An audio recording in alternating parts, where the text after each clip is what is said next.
জীবনের কোন পরিস্থিতিতে যদি এই দৃশ্যটা আপনার সামনে আসে যে আপনি যাদের থেকে সাপোর্ট পাওয়ার আশা রাখার পরও সাপোর্ট পাচ্ছেন না, আপনরাই দূরে সরে যাচ্ছে, মনে রাখবেন আপনার আল্লাহ আপনার উপর দয়া করা শুরু করেছেন। সুবহানাল্লাহ।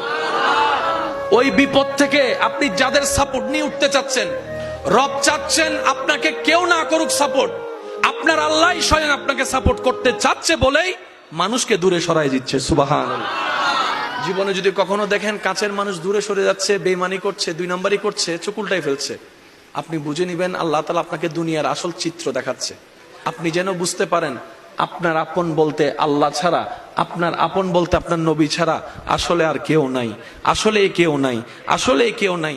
আপনার ভালোবাসার অধিকার পাওয়ার একমাত্র আল্লাহর আছে, স্রষ্টা হিসেবে নবীর আছে। আপনার উম্মত হিসেবে আপনি ভালোবাসবেন আপনার নবীকে, আপনি আল্লাহকে ভালোবাসবেন, আপনার নবীকে ভালোবাসবেন। এই বুঝটা দেওয়ার জন্য আল্লাহ অনেক সময় দুনিয়ার এই বাস্তবতা আমাদের সামনে এনে দেয়।